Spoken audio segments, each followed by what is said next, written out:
So, no more big shop. We're now in a one-car garage. I've moved, and this is what I got. So, Plymouth barely fits in here. I think, I've got like a foot and a half extra, which was pretty lucky. So I can still do my laundry there.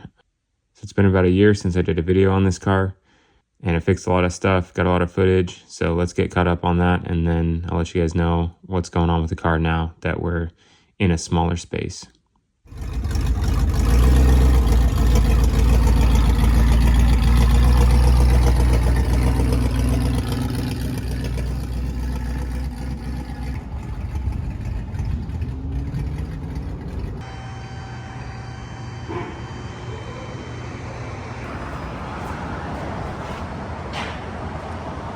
That's perfect. It's nice and quiet.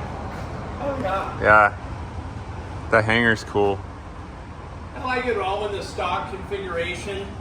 Yeah. Everything works good right there. I like the rubber. And they don't need flex pipe, huh? Never have one. Yeah.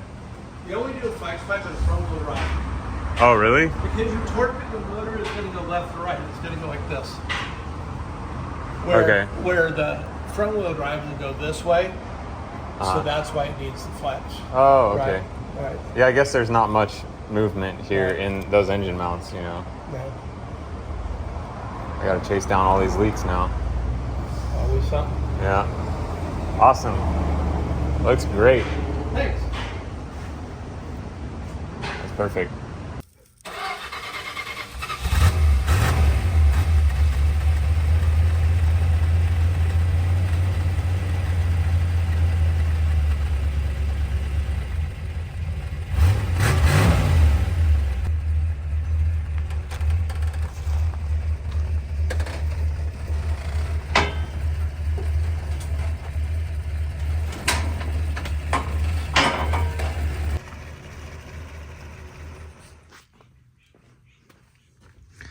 So this is all the sun visors falling apart. Got a little tear in the headliner there too. Need to deal with that. Hey, the dome light works. Center cap for an Oldsmobile. And there's the side view mirror. This thing obviously is not factory, but I actually kind of like it, so I'm gonna keep it. I'll have to rebuild these visors.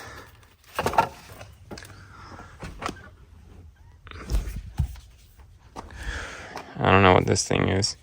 World's worst funnel, I guess. Let's see what's under here. Nice red carpet.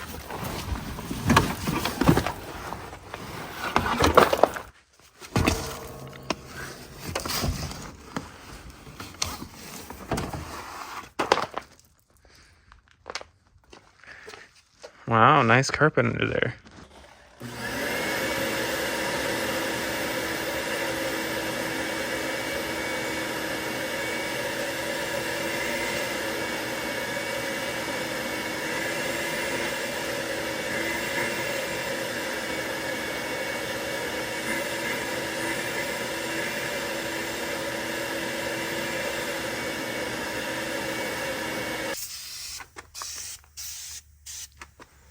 I think all the black is like smoking, like someone was smoking in here. It's like grease or whatever.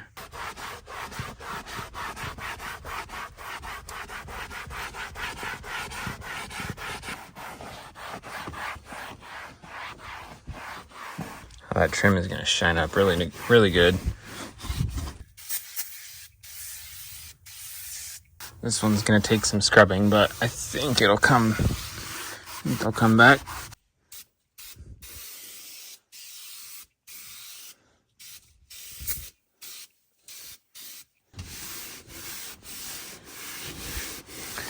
I'm not sure if there's supposed to be a dash pad on here. I've seen a bunch of these cars with dash pads.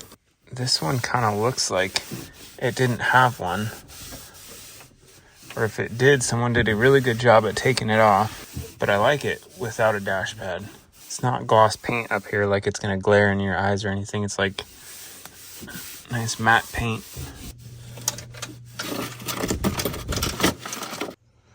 Certification of required maintenance services. 930/65, I think. Mileage 6,495, or no, 649.5. This does have a tenths digit on the odometer. Delivery date 4/23/65. So 5 months later, they came in with 650 miles on it. This it's like a cloth seal. It's called windlace, and normally it would be like a round piece, but it's all deteriorating. So like as you touch it, it just falls apart. So every time you try to get in and out of the car, it just rains junk. So you can't keep anything clean. So I've been trying to pull it all out. I don't have anything new, but we can't have that. So driver's side, it's mostly out. It's attached in here with these little teeth things. So when you try to pull it out, it just doesn't come out. You have to tear it. And it's above the headliner the same way, that channel. You can see it. So you just have to rip it out, because otherwise you'd have to take the headliner off, which it's going to destroy it if you take the headliner off too. So, and then it leaves this gap. So I'm just slowly ripping all of it out, making a giant mess. Yeah, I took that B-pillar cover off to get into it. And now trying to do this C-pillar area. I'd like to get back in here, and maybe I should take the rear seat out so I can clean it. So I'm gonna probably take that out now.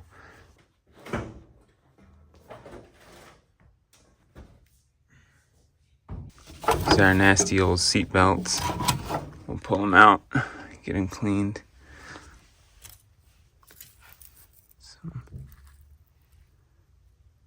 What is that? Looks like a stamp. I can't read it. Pepsi. Not sure what year that is. Patents in 50.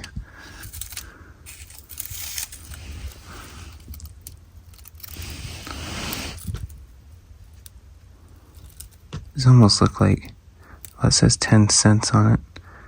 I mean, it seems like a stamp, but I think it is 10 cent. I'll have to try to read that. I need a magnifying glass or something. Nasty seat belts. Wonder if I can put these in the washing machine. I'm pretty sure that's all mold.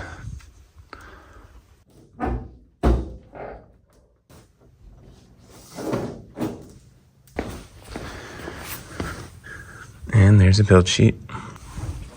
It's in pretty good shape.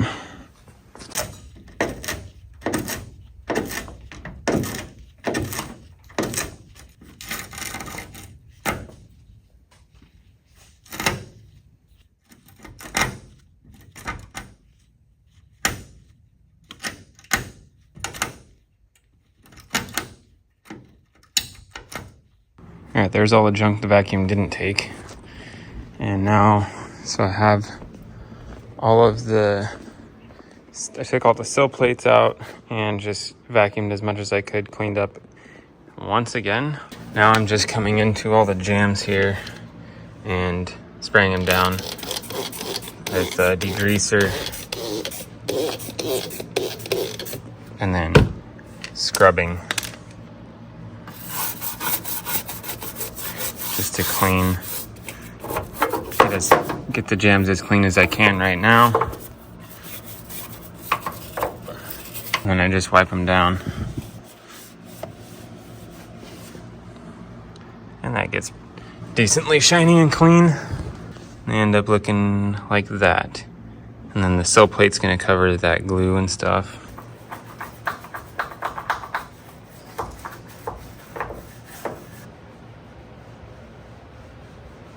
So for these sill plates, I just want to clean them up really quick before I throw them back in. So we're doing the degreaser. Scrub it. I've got it screwed down to the sawhorse here, so I don't have to hold it.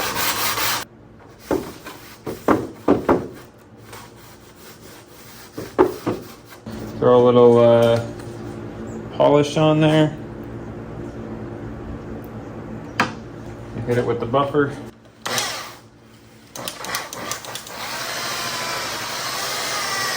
And wipe it down.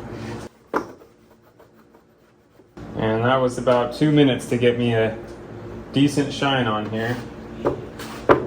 Obviously this could be a lot better, but it is the car is not perfect, right? And there's your before and after. Not bad for a couple minutes. It's worth it.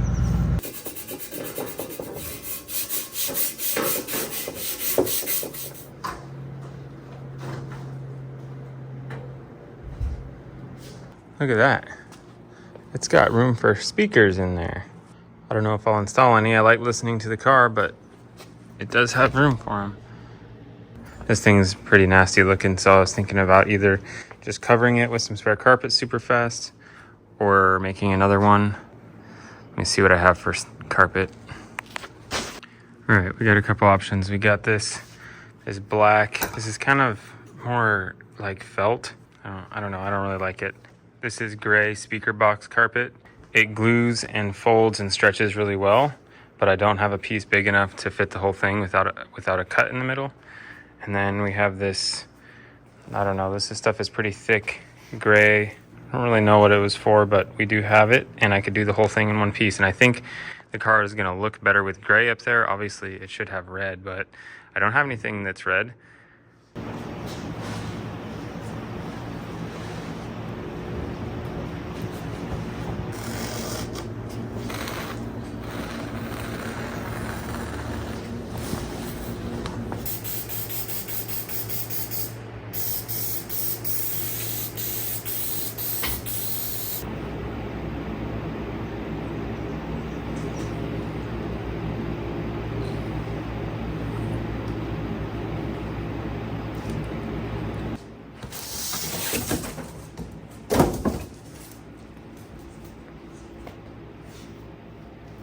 Normally I would fold this over, but this carpet is pretty thick and stiff, and it doesn't want to fold. And this is not permanent, so I'm just gonna trim it. And you probably won't even see the edge, honestly.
Carpet there's done, and I was looking at it since yesterday. I don't really like it, so I went out and bought some fabric. I think that'll look pretty cool.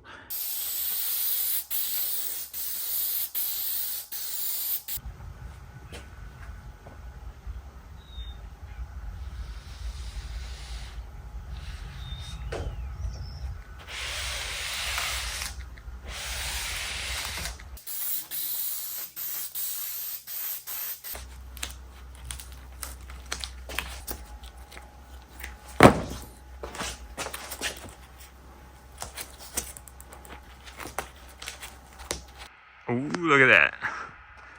That is nice looking. I am impressed.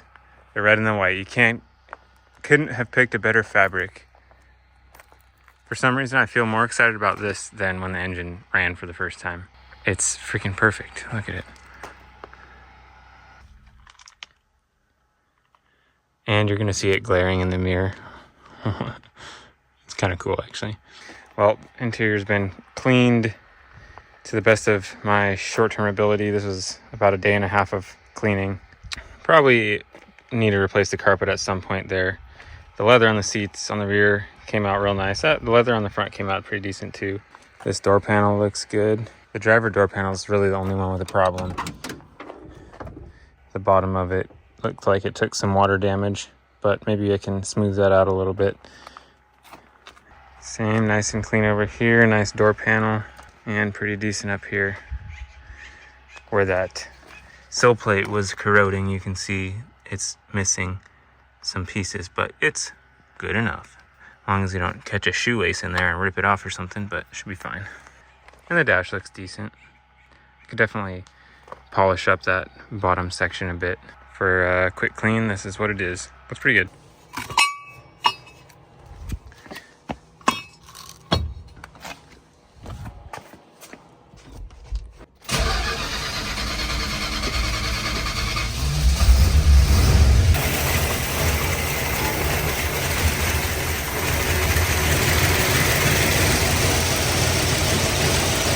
That's the RPM. Well, showing only like 17, What's it supposed to be? 28 to 33, so that's going to be What is dwell? the time the points are open. Open. So we That's need more dwell milliseconds or what? in degrees. Oh, degrees, okay.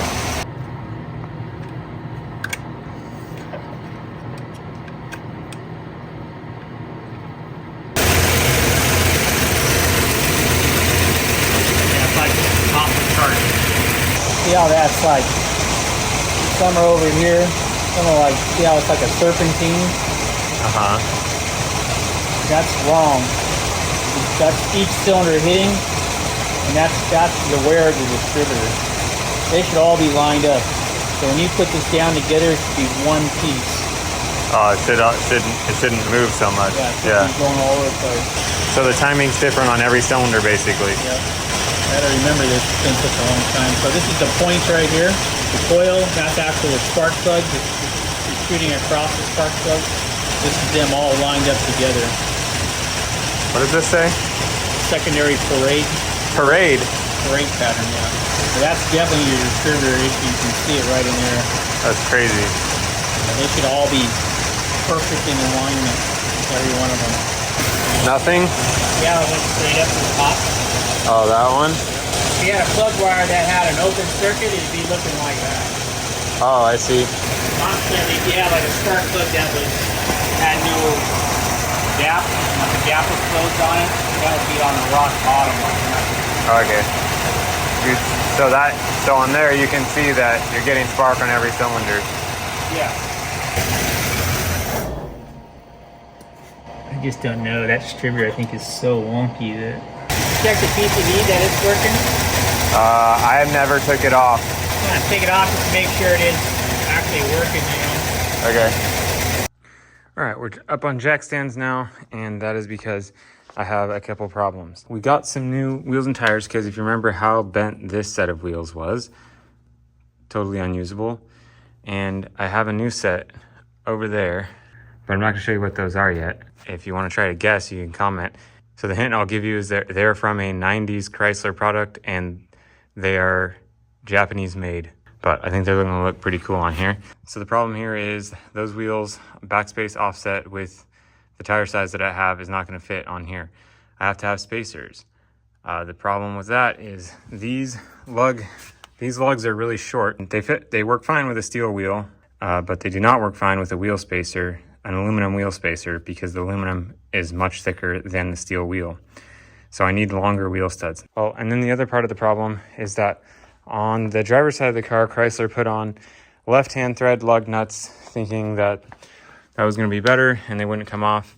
There's still a couple left here. You can see the L there, the L there, the L there. Someone's traded these out. Oh, there's an L. Someone traded that one out for a right-hand thread.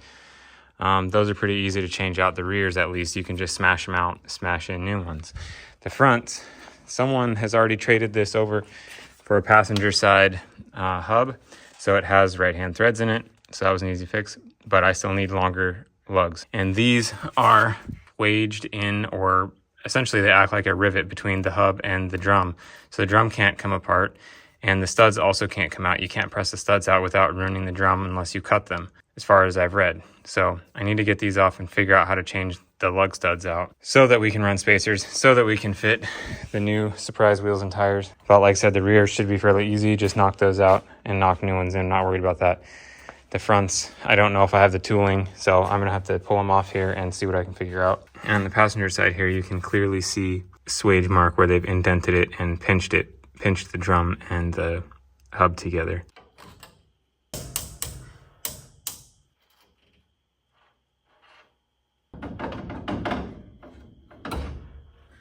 All right, so while the car's up on the lift, I did throw in some new shocks. These are the cheapest ones I could get online. They're in here. I didn't really record it because it was pretty straightforward. You can see it sticking up there. I got the clamp on this side. The fronts were pretty easy. Once I figured out that I need to have the old bushings out of the hole, they went in fairly straightforward. So no issues there. The rear, on the other hand, the rear did cause some issue. And that's just due to how the bolt is on the top mount. And I had to make this socket. So it's a 19, I don't know what it's supposed to be in standard, but I had to grind some flats onto it, and I'll show you how I use that. So there you can see shocks are in there, and along with that shiny new gas tank. That top bolt on the shock is the problem. All right, I know this is a weird angle, sorry for that. Here's the gas tank in the back of the car that way, front of the car that way. There's my 19 shoved in there with the flats. This side of the bolt you can reach no problem, lots of clearance up here. This side you can't even get a socket into this 19. If you go to any shorter of a 19, it's not deep enough to reach the nut. Any longer, like you're not going to get anything on there. So I had to grind those flats in there and then stick a crescent wrench up and grab that socket while somebody else went on this side with the impact to pull that nut out. And I had to do that both for removal and install. I don't know how you're supposed to do it, but... So for wheel studs, the tire shop up the street was able to handle the fronts. So they were able to get the studs out and separate the drums from the hub. So now the drums are just free-floating drums, like on modern cars.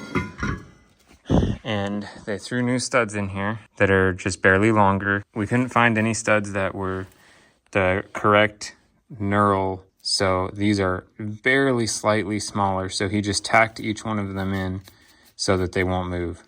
Still have our bearings in there, already packed. So throw a little extra grease in there, throw these hubs back on, and the fronts are done.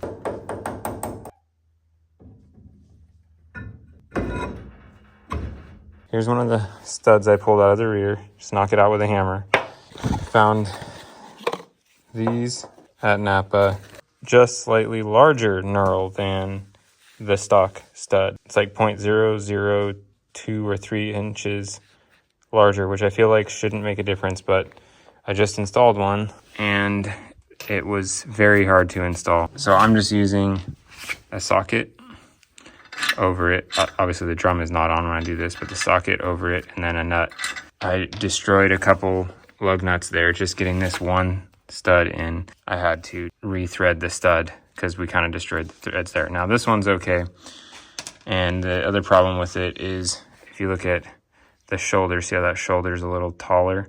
So I was worried about the wheels still fitting. I've tested with this one in, the stock wheel still fits over that shoulder. I'm not gonna be using the stock wheels, but I just wanted to make sure that they still fit in case we ever wanted to go back to that. And then the spacer does fit over the shoulder, so that's not a problem. So I'm gonna go try to get a installer tool to make this a little bit easier since we have 9 more to do.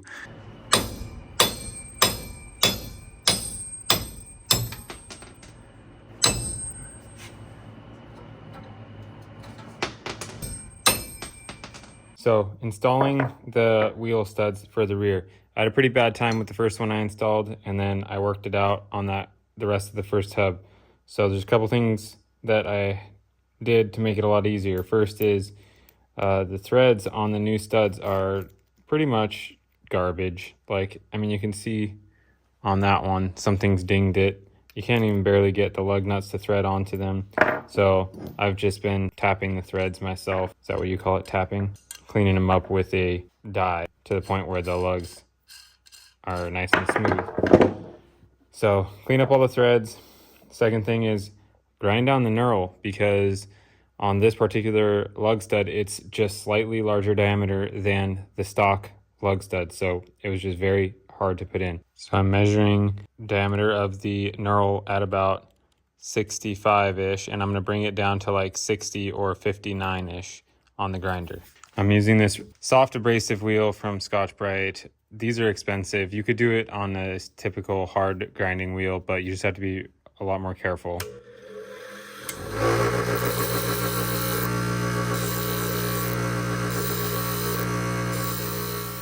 Now we're just below 60 on that knurl, so that should work out good. I'm gonna come down here and clean these out. This probably isn't necessary, and it probably isn't doing that much, but I'll take whatever help I can get to get these studs to go in smoothly. Somebody's probably got a better type of brush for this, maybe like a drill attachment, but this is what I got. And then the other thing, just a little lube. So I bought this wheel stud installer, and basically it's just a bearing that pushes up against the hub that can turn while you run a lug nut in to pull the wheel stud through. And this is also helping a bunch, but be careful because these lug studs don't fit because of that shoulder. I had to get some washers to space it off. So now lug in washers. And then we just hit it with the impact till it stops turning.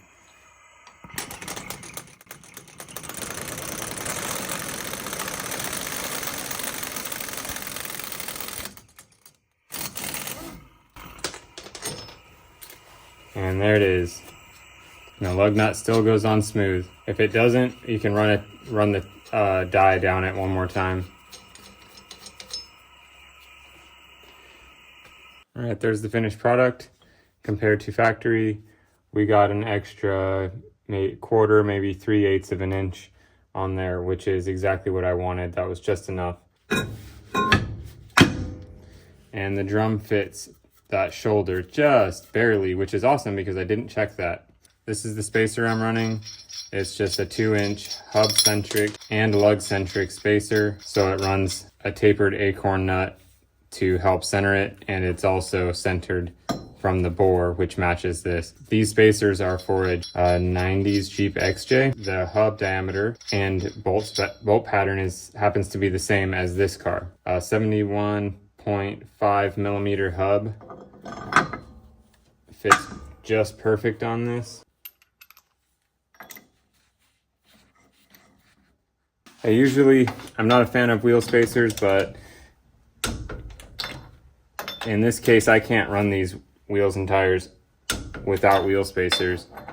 But when I do run wheel spacers, just make sure they are hub centric, they fit the hub really nicely, and lug centric, and just, a decent product just to be as safe as you can possibly be. So these are hub centric to the vehicle hub, and then the wheel that I'm putting on them also fits the hub ring on the spacer. A lot of spacers, especially cheap ones, don't come with hub-centric rings sticking out right here, and you can see it pretty quick. So just spend the time to get proper spacers, and then that's, you'd be as safe as you can possibly be with these. This car's not a race car, so, it's just going to be commuting / on the highway. Like, it's not going to be some incredible loads on here like a race car would have or something like that, so I don't see any issue with it. All right, in the front, I'm running the same thing, except it's a 1-inch spacer instead of a 2-inch spacer. All right, the big reveal. We have chosen early 90s Jeep XJ NK meshies. So these are 15-inch wheel because we wanted to go to a 15 from the 14s, and these came straight off a Jeep XJ from the 90s, and it looks like the tires are also from the 90s. Let's see here, 2006, close. We'll see how long they last. That looks a little questionable. Hopefully this one looks like it was the spare for a long time. 235 75 15. This is a stock tire size that comes on an XJ. And they're nice and dirty. They match the car, but I think the gold with the red is going to look pretty good. They're giant for this car, 235 75. They're basically a 29-inch all-terrain, but I think they're going to look pretty good. So let's throw them on.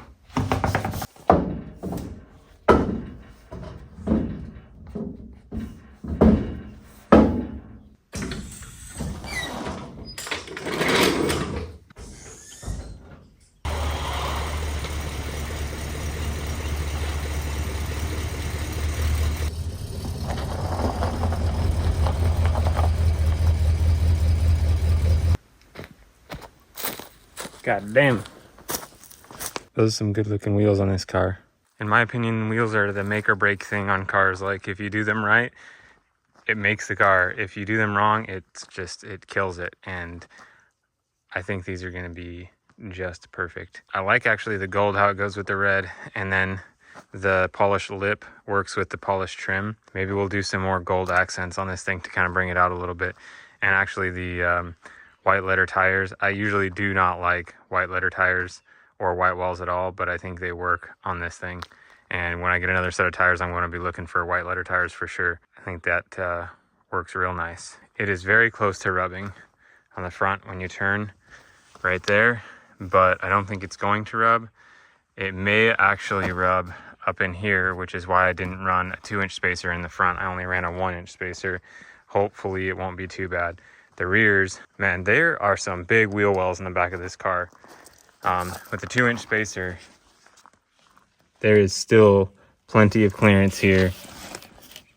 The further out this tire will come, like flush with the body, is what I like to see, but I think this is pretty well perfect for this car. It's not going to be coming out much more here, and the front's not going to come out anymore just due to having to steer and have suspension work. But the rear for sure has full clearance and full suspension travel with the 29-inch tires.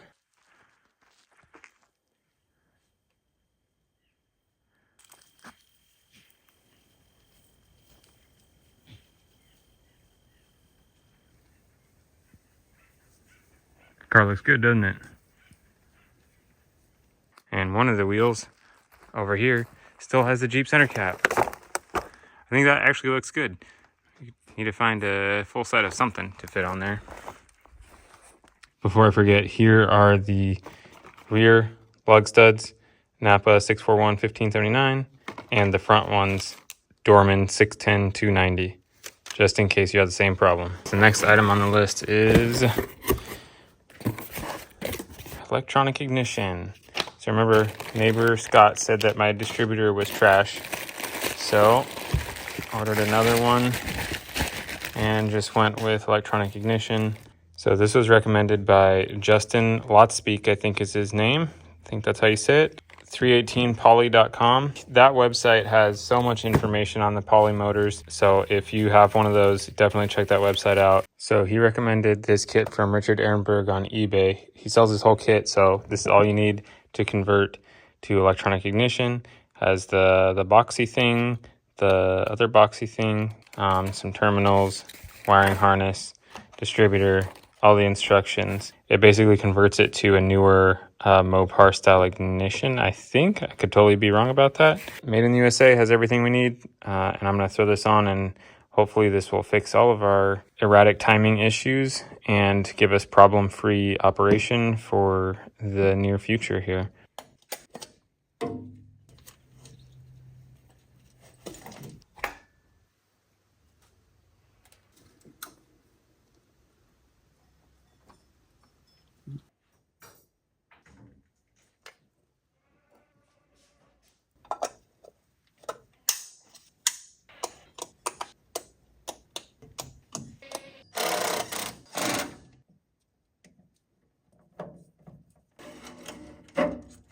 So it gives you really good written instructions, but it's really pretty simple. You kind of take the old distributor out, line up the rotor with the new rotor, plop the new one in, put the wires back on. Then you need to mount the ECU is what he's calling it. So that's this thing. And it has to be solidly mounted so that it can get a ground through the case. So in this case, these bolts went right through to the cowl, so there's nothing behind there. Got really lucky with that spot. And then I'm going to electrical tape this harness up to the factory harness to go up and over in the same location. And then the only thing we have to hook up here is the black wire to the negative side of the coil. This gray wire plugs into the distributor, and that plug is already made. So all you gotta do is plug it in. And then the blue wire has to plug in over at the ballast resistor. We'll do that last. I'm gonna tape all of these wires up now so they're all clean, and then we'll do the ballast resistor. I've never soldered with a barbecue lighter before, but let's see if this works. Ow.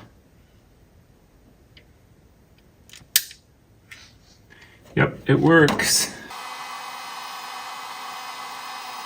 All right, this is the wire to the negative side of the coil. That's done. All right, I think we're actually ready to start it up now. Distributor's all in. Vacuum advance is not hooked up yet. It's just plugged off here. All the wiring has been taped up into the factory harness there. The 2 wires to distributor come out there. And then the negative coil wire we did earlier goes over here. And then the blue wire is actually spliced into the ballast resistor 12 volt further back in here. I did it back there because I didn't have enough wire to reach all the way to here. But looks pretty clean. That's ready to go. I have the voltmeter here ready to go, and it is hooked up to the positive on the coil and the negative at the battery. And I also have my timing light hooked up. So once it's running, we're going to check to make sure the timing is within spec.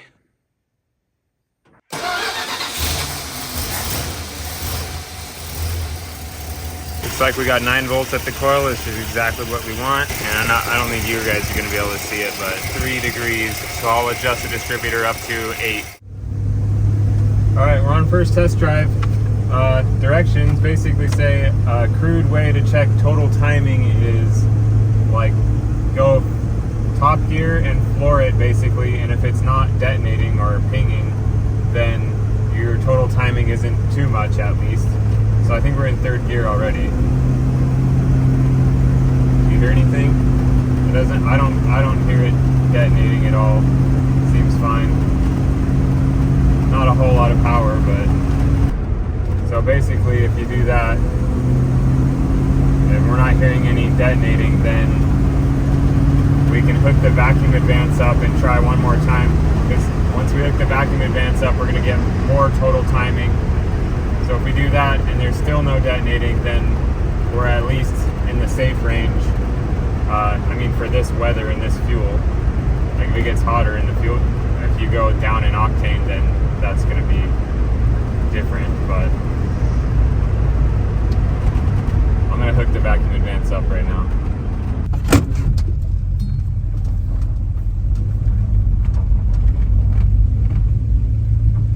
Alright, as soon as I hooked up the vacuum advance, it idled up, which I think is correct.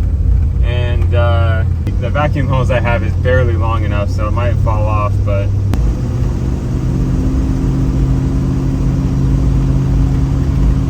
it's better acceleration. I still don't hear any detonation. Yeah, it's definitely better acceleration. Yeah. All right, well, it's good for now. It's at least not too much timing. It might not be, we might be able to put more in it, but it's at least safe. Sounds good. That's a good enough setting for now, and then maybe neighbor Scott will help us tune it a little bit more. All right, I've been working on wiring today, trying to get the taillights working. Before we only had a single running light over there. I haven't been recording it because it's kind of boring, but now we have. Turn the headlights on. All the headlights work. I can't see it because it's in the sun, but they do work when you turn the high beams on. The lower ones come on. And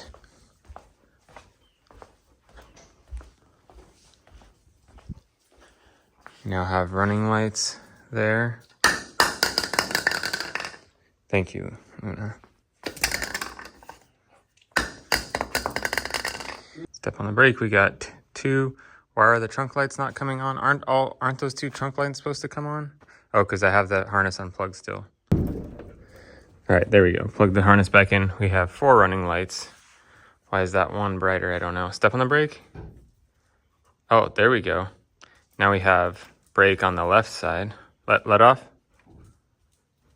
So this one we're still not getting brake light in. There's right turn signal, left turn signal. Oh, wow.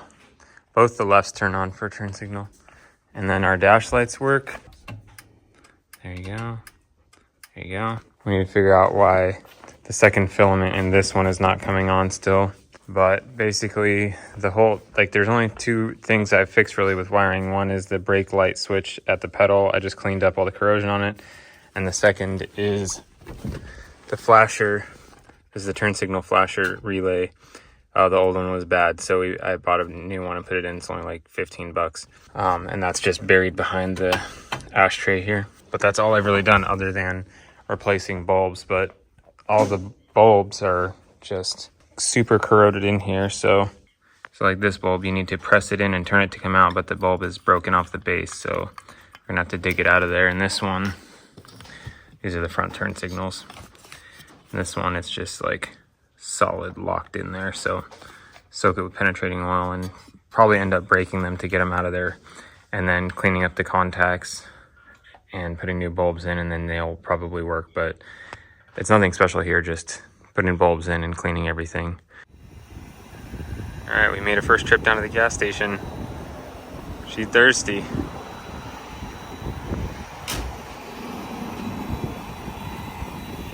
$26 gallons, it was basically empty. I don't know if I'm gonna be able to get used to that.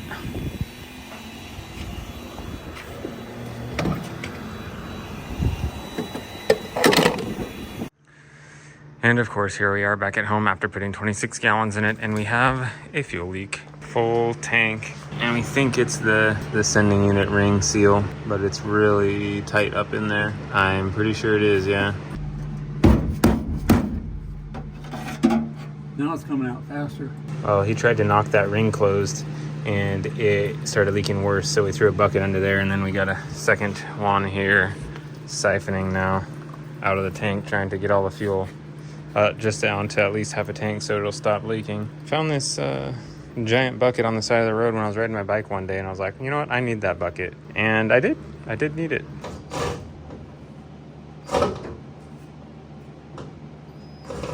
All right, tank's out, and basically what we figured out, I think, is that the gasket I had on top of the sender between the lock ring and the sender, when in reality it should have been gasket, sender, then lock. I think that was the problem. So I've got the vent and the fuel line blocked off. There's still like 5 gallons of gas in here. So we're just gonna tip it up and see if it's gonna leak. Leave it like that for a few minutes and see if it leaks. So I also want to check the sending unit to make sure it's actually working properly, which I'm sure it is, it's new, but like might as well check it. So on ohms here, 1 on the contact and then 1 on the sender body, we get 74 ohms. And then once we drop that tank down flat, it should move the float inside the tank, and then that should change.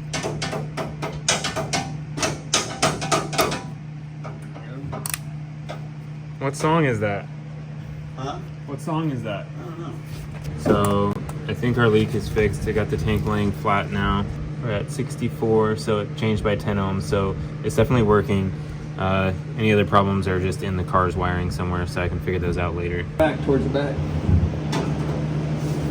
You good? I'm okay, yeah.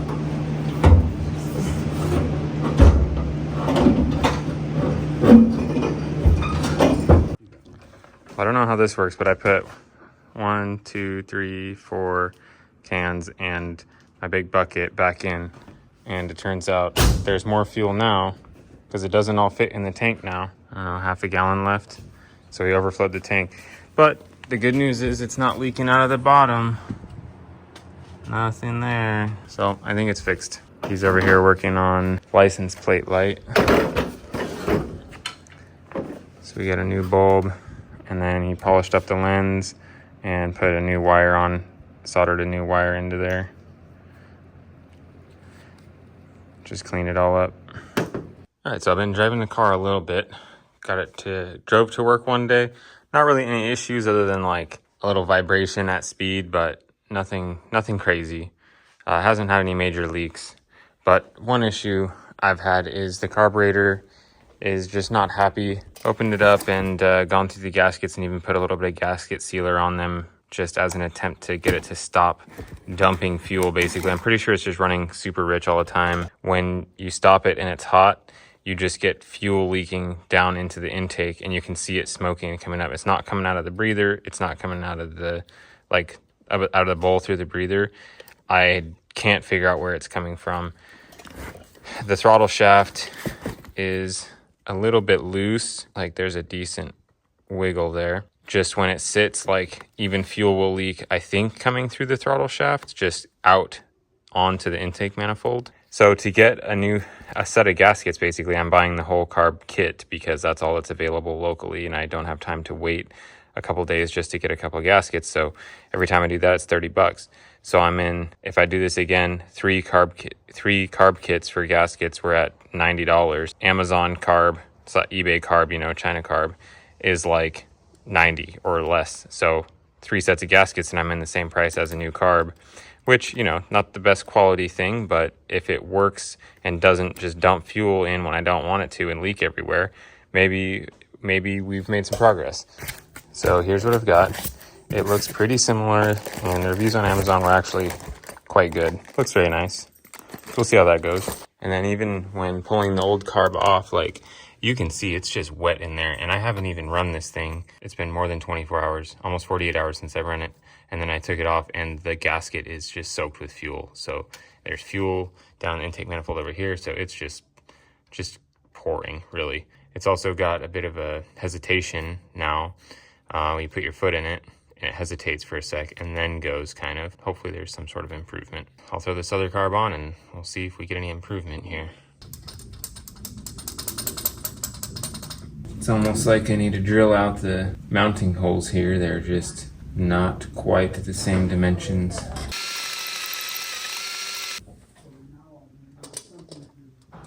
Oh, much better.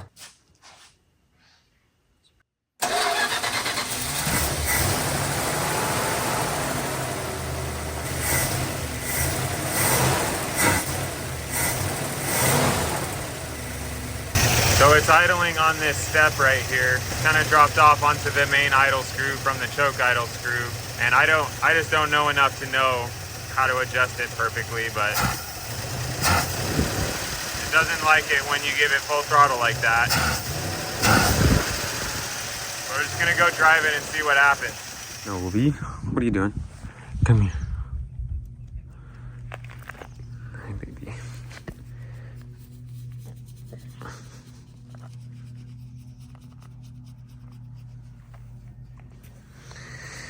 All right, well, I don't remember where we left off on this. I think we were just trying to solve the running issues. We did a carb and distributor, and the distributor definitely helped. The carb, not so much, but at least it's shiny. We're still just dealing with the issue of 2 cylinders not firing. So that's kind of what it came down to. So just by pulling spark plug wires, we figured out cylinders 6 and 7 are not firing. We got a couple things to look into. Make sure there's actually spark and compression and then fuel. So, you know, I've switched all the plugs around to different cylinders, so we know it's not the plugs. I switched wires around, so we know it's not the wire. I put inline spark testers on, so that's 7, the back on here, and then 6, second from the back over there. With the inline spark testers, pulling them on and off, you can tell it's sparking, but it's not actually doing anything. So we know we have spark. I did a compression test on all 8. Compression was okay on all 8. We did a leak down test, which is where you put pressure into the cylinder when it's at top dead center, and you see how much air is leaking out of the cylinder, and it could be going rings, it could be going head gasket into the coolant, it could be going intake valve, it could be going exhaust valve. You put pressure in and then you see where the air is going. I think I did record some of that. The leak down test on cylinder 6, put in 100 psi in, and then it's holding 80 in the cylinder, and the majority of it is coming out of the crankcase.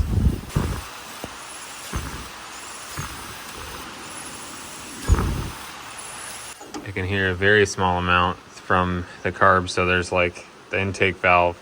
I mean, it's really small though, but majority of it is rings. So with all the leak down numbers, leak down and compression numbers is what we came up with. So here's compression. They're all 146 to 156, 142. So that's that. And then leak down numbers, we put 100 pounds in, and then this is the numbers that the cylinder held. So 6 and 7 here, the 2 that are not firing, we got 50 and 80. So they're actually the worst and best cylinders, and those are the 2 that aren't firing. So the thing with that though, if you look at the intake manifold, you can see, so cylinder 1, 2, 3. So this intake runner goes to cylinder 2 and 3. And then this intake runner back here goes to 6 and 7. So that's the only thing that those cylinders have in common, the intake runner. And I took the car over to neighbor Scott after playing with it for so long. He noticed right off the bat, look what's plugged into that intake runner. that's the vacuum line for the brake booster. So that's going into cylinder 6 and 7. And then he clamped off this line and instantly we got our 2 cylinders back. So the problem is that the brake booster has an internal leak and it's causing a vacuum leak, which is sucking the mixture out of those 2 cylinders. I'll show you how it's running right now, and then I'll take the booster out of the equation. You can see the difference. I don't know if you guys can tell how rough it's running, but as soon as you pinch off the brake booster line, it smooths out.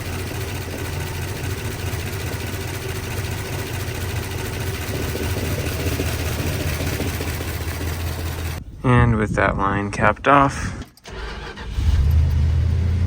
much smoother. So we're gonna go get that brake booster rebuilt.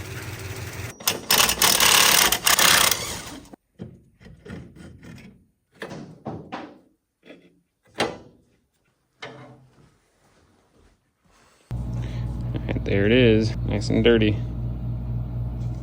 Just got the booster back, rebuilt by Power Brake Sales in Sacramento. It's the same booster, but then they added this 2-pot master cylinder so we can go to a front and rear, and we'll take out the old single pot master. All right, messing around with fittings and lines for a while. What we found was they gave us these fittings here, and they were for a 3/16 line, and we made a 3/16 line for here, but it just would not seal. We remade the flare 3 times and could not get it to seal, and then also used like a pre-made flare and it would not seal. So what I had to do was go to the store and find these. Is it leaking? It's leaking right now from somewhere. Where did that come from? I think it might be coming out of the cap and then leaking around the back. I'll clean all that off. But we did end up having to do 1/4-inch lines here, both back down there. And I used the stock splitter block down there, and then this rear just goes to the rear. So we're about to go test drive.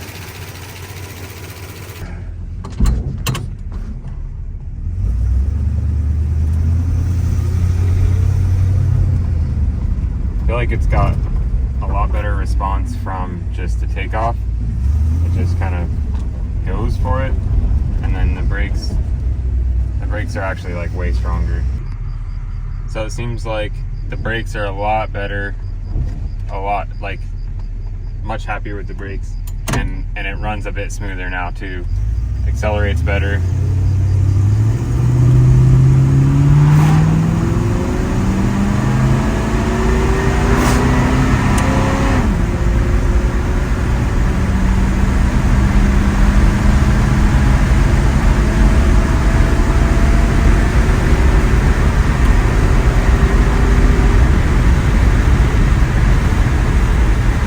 A lot smoother now.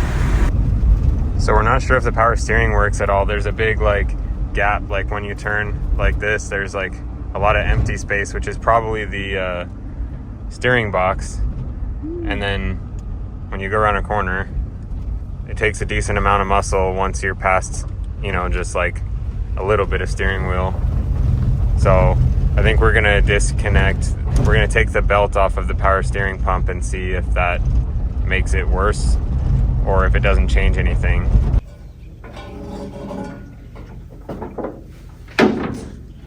Alternator belt's got to come off because the power steering is second. This can go back on.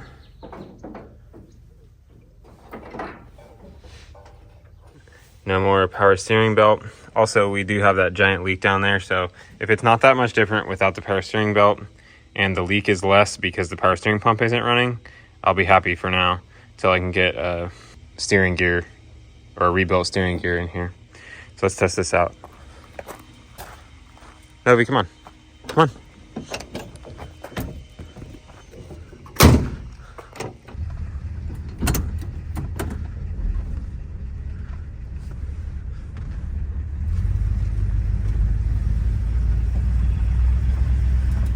Honestly, it doesn't feel that much different. Yeah, so we didn't have any sort of power steering whatsoever before then. because we definitely don't now. One-handed is a little tough without power steering, especially with these gigantic tires. But it's not bad. Manual steering's fine. It's doable.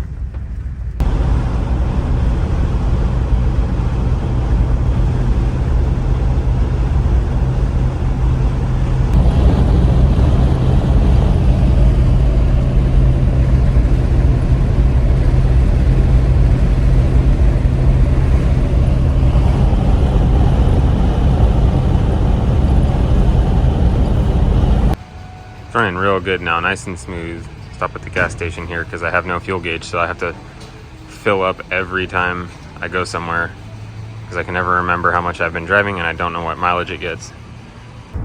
So we probably put like 10 miles on it, and it's driving so much smoother now that we have all 8 cylinders. Who would have thought? And the brakes are way better, like super confident in the brakes. I probably wouldn't be able to tell very well that they're not disc, but they're pretty good. And then so I was gonna do that road trip. Like I was pushing to get all the stuff done on this car to do the road trip, and I just didn't feel comfortable with it the way it was running, so I drove my other car. But now, like driving, like it's very confident, it's inspiring, it's a lot smoother, and I think like now I would be like willing to go drive it a long distance. Like I trust it way more just off the brake booster change. It's way more confidence inspiring to drive. So that was a big change to do that. There's other stuff now, like the steering. I'd like to fix that. See, like you get 6 or 8 inches of movement there, and there's nothing happens with the car. It'd be nice to fix that.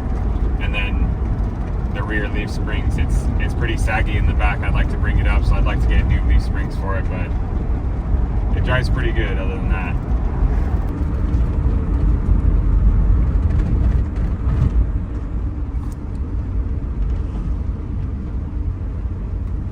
Narrate this.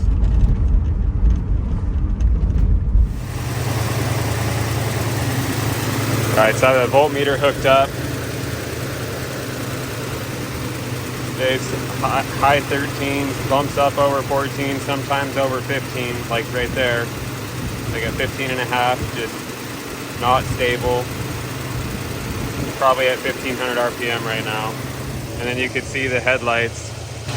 Might not be able to see it on the camera very well. But while you're driving at night, all you see is the headlights getting brighter and dimmer and brighter and dimmer.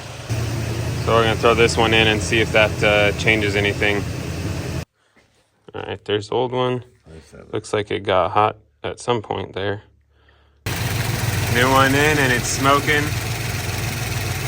Is that normal? No. I don't know. Maybe that's just a break-in process. It's running 15 and a half volts. No. You can shut it off.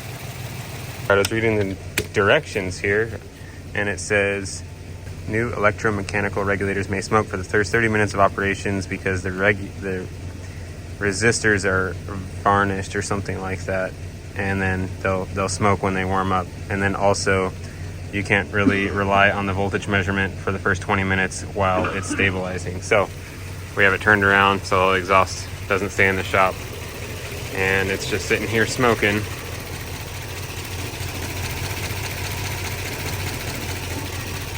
And we're running just over 15 volts, so we'll let it sit for a while and see if it's going to stabilize and stop smoking. Hopefully it's all good.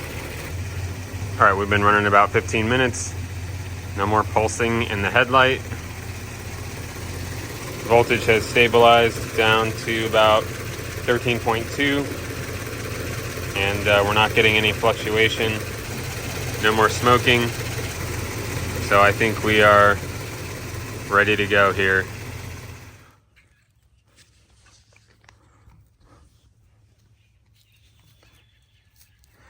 One thing I don't think I mentioned is we had 2-inch spacers on the back and 1-inch spacers on the front, but we switched to 1-inch spacers in the back. It did start to rub on the inside of the fender there, so we switched over to 1-inch spacers. Also got the correct black and yellow plates for this year. Got them on eBay. They were not registered. We got Scissor 69, which is pretty cool. California actually doesn't allow custom plates with 69 in them anymore unless you have a 69 model year vehicle, which this is not.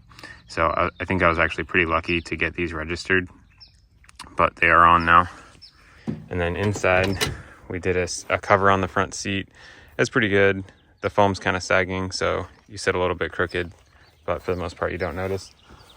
And then we also did visors to match the rear package tray. So package tray, the stars, now the visors match. Those worked out nicely. I also spent a bunch of time messing with the gauges. I actually got the lights to work, but the temp gauge still doesn't work whenever I plug the sender in. It just pins. The fuel gauge doesn't work at all for some reason, I don't know. The alternator gauge needs to be removed from the circuit because that's actually a problem with the Mopar stuff. The gear indicator is actually the only thing that works on the whole dash, so basically you're just driving without gauges. We have those vintage rubber floor mats all cleaned up.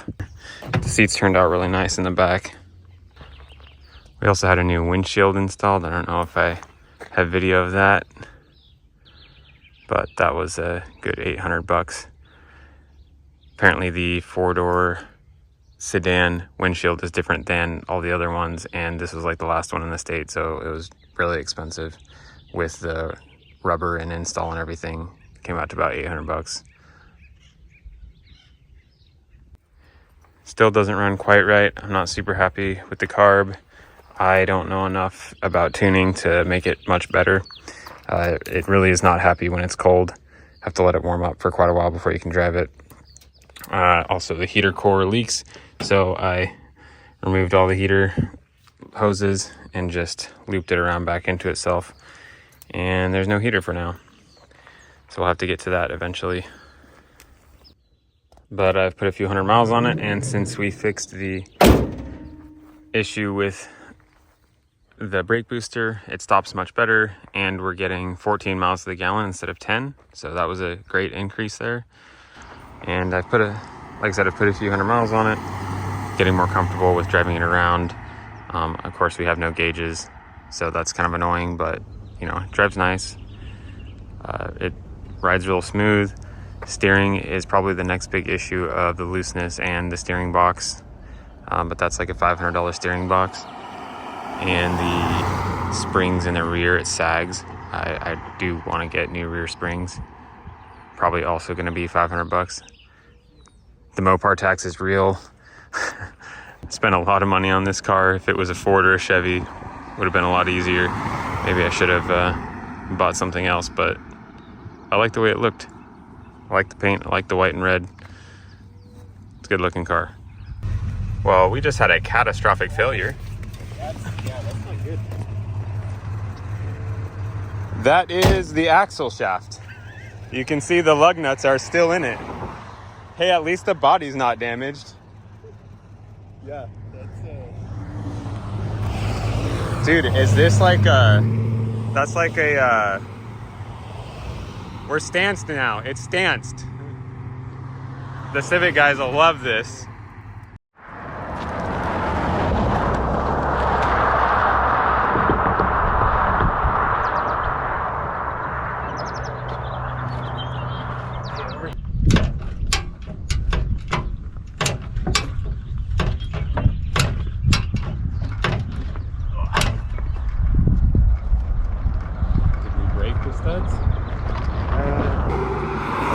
So we're taking the spacer off the wheel. It looks like the lugs just came off the car between the spacer and the wheel, so we still have all the lugs. The question now is the spacer in okay shape? Because the wheel looks fine and all of our studs look fine. We just got to get it back off the ground. The studs all look fine. So if the spacer is screwed, then we're screwed, but if the spacer's okay, we might be able to put it back together here. I guess you do need to actually retorque your spacer lugs. I never did that. Is it hot? Not too bad. It does. This, I would say just like, let's get rid of the spacer, but That one looks fine. it's actually, that's pretty messed up. I don't know. We can definitely get the wheel back on and then the car will drive again. I don't know about doing 300 miles on it. Yeah.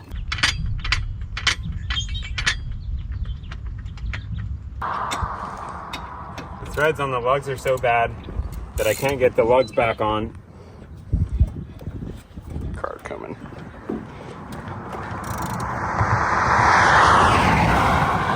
Now I can't get them off.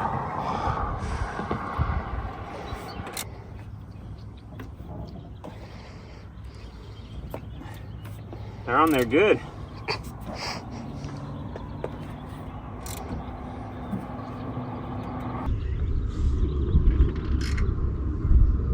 Well, I wanted an adventure, didn't I? Yeah, pick it up. Yeah, it's still on, leave it.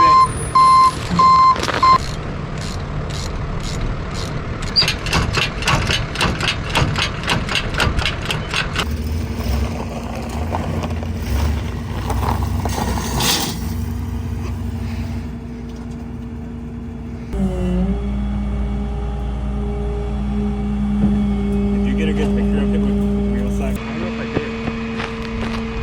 I think I did. I just had Snapchat. Well, did you save it? I got out a picture that said it's not gone well.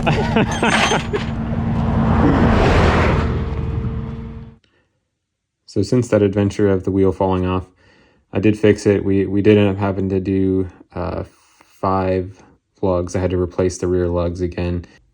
Had to buy wheel spacers, so I bought a pair, got one for that corner, and then I got a spare to go with the spare wheel. So if that ever did happen again, there's an extra wheel spacer in the car with the spare tire. Also fixed a few other things. I spent some time, set up the headliner the best I could. It probably doesn't need to be replaced. It's not the best looking repair, but it works and it's not going to tear apart anymore with the wind coming through. So that looks pretty good now. And then we also got the VGG Shine Juice and oiled the whole car up, and I actually like it. When you first put it on, it's pretty intense and it seems like it's going to be sticky, but let it dry after a few days and it looks pretty good. And I was able to wipe the car down after, and I actually like how it turned out. I think I might do a second coat and leave it like that. Now, since I did move and I am down to a 1-car garage now, so I think I need to go down to just one extra car. So the Plymouth is going to go, and I'm in love with the Model A, so I'm going to keep that one around, and the Plymouth is going to be up for sale now. I haven't decided how I'm going to sell it yet, but it is for sale. But I spent the last year or so, year and a half working on it, and I got it to a place where it's definitely a driver. It totally is still a project, and it needs a lot of more work. You know, it needs probably a steering box, some rear springs, and you need to go through the gauges and make them all work. It's definitely still a project. I think if I was going to keep it, I'd probably end up doing a 5.9 Magnum swap out of a Dodge pickup, late 90s, early 2000s Dodge pickup with the EFI. I think that'd be a great candidate for this car, since it's a 4-door. It's not really doesn't need to stay original. It's not a very sought after car or anything like that. So might as well upgrade it, get a little bit more power, get a more reliable drivetrain in there. I think that'd be a great option for whoever does end up taking this car on. But for now, I can drive it around the town here and enjoy it while I work on finding the new owner. But yeah, it was a fun project, and looking forward to getting back on the Model A and getting that thing going again. It's in pieces right now. I found the flywheel housing cracked, so that thing, yeah, I want to get that back together. So Plymouth has to go so we can get the Model A done. Yeah, thanks for watching, and stay tuned, and we'll have some more Model A stuff up eventually. I seem to upload once a year, so look for that next year.